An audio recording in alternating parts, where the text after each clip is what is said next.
Bom dia, pessoal. Eu sou o Enzo Fioretti, estou hoje aqui com o Marcos Lessa, que é presidente da Salvador Par. Tudo bem, Marcos? Tudo bem, Enzo, e com você? Tudo jóia. A gente está aqui um pouco hoje para falar sobre a participação da Salvador nos eventos. Eu acho que logo de cara, Marcos, seria bem bacana a gente falar um pouco sobre qual você julga que são os principais desafios na implementação de PPPs e concessões em Salvador. Primeiro, o desafio está na estruturação de PPPs e concessões no município, em municípios. Sim. A gente já está habituado a entender essas metodologias em governo federal, estadual, mas o município tem uma nuance interessante. Primeiro, que toda infraestrutura que você mexe movimenta o dia a dia do cidadão. Sim. Então, se você vai falar sobre infraestrutura de transporte público, você mexe no dia a dia do cidadão, já que ele utiliza aquilo todos os dias.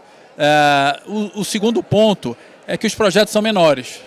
Como é que você gera atratividade para os investidores em projetos menores? A não ser aqueles mais relevantes, como saneamento, como infraestrutura de transporte público, a maioria dos projetos são de pequena ou média monta de investimento. Sim. E você, para atrair os investidores, que geralmente são os grandes investidores que olham para PPPs e concessões, você precisa estar muito estruturado.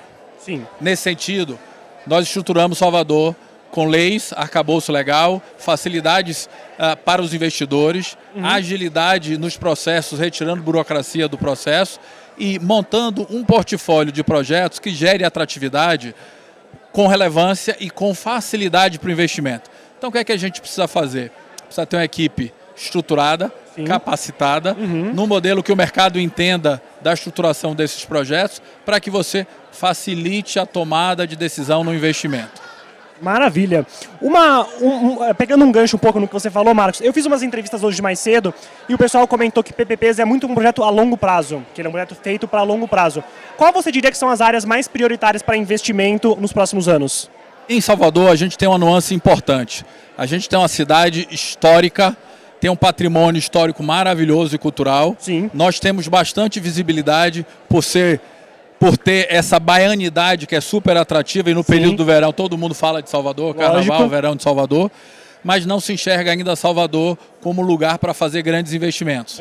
Então, para a gente agora, a prioridade é mostrar de forma estruturada o potencial que Salvador tem para receber investimentos vocacionados ao turismo, ao desenvolvimento imobiliário, porque muita gente quer morar em Salvador, ter a primeira ou a segunda moradia, e hoje, com a facilidade que a gente tem de conectividade, muitas profissões você trabalha onde você quiser. Sim, exato. A gente viveu aí, infelizmente, com a pandemia, mas entendeu que há possibilidade de determinadas profissões de você ir para o interior de São Paulo, morar num sítio, morar numa fazenda, ou você trabalhar de Salvador, frente e mar, conectado com o Brasil e com o mundo. Então a gente está priorizando a vocação que a cidade tem para ser um lugar onde você pode morar, aprender e se divertir num ambiente só estruturado.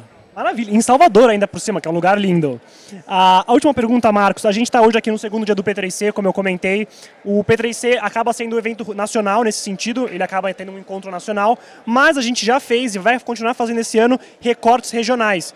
E eu queria perguntar para você, como que você julga a relevância de ter um recorte regional para a sua área específica?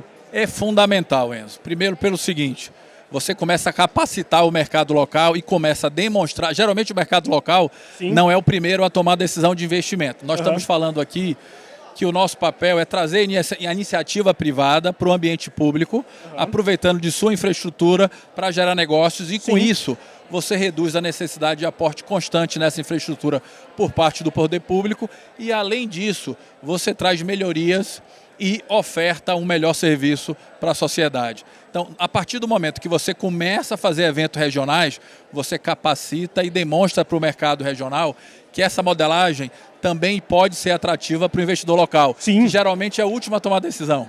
Geralmente são os grandes fundos, as grandes empresas de investimento. O mercado local, ele acaba sendo mais reativo, tem um pouco mais de medo.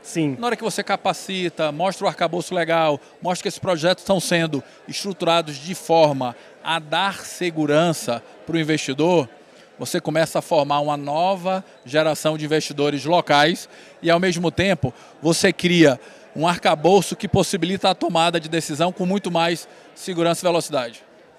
Eu não vou falar porque não tem como melhorar depois disso. Marcos, super obrigado pelo tempo aqui pra gente bater um papo. Se você quiser dar um recado final, por favor, fica à vontade. Obrigado. Eu queria convidar todos vocês a irem a Salvador. São mais de 12 anos de continuidade de governo fazendo bastante investimento em infraestrutura. Nós tivemos, eu acho que o último melhor carnaval da história de Salvador, recebendo milhares de turistas. O verão está pronto, as praias estão prontas, a infraestrutura pública recebendo muito investimento. Mas eu quero que você também vá para Salvador com um olhar de oportunidades de investimento, porque a gente já tem um portfólio hoje de aproximadamente 18 projetos em fase de desenvolvimento ou em fase final de desenvolvimento para serem lançados para o mercado, e eu quero que você enxergue Salvador como uma grande oportunidade de negócios, já que o que traz melhoria social é infraestrutura, é qualidade de serviço prestado para a comunidade. Maravilha! Então acompanhem as redes sociais do P3C, a gente se vê no P3C Regional Nordeste e não deixem de visitar Salvador. Obrigado!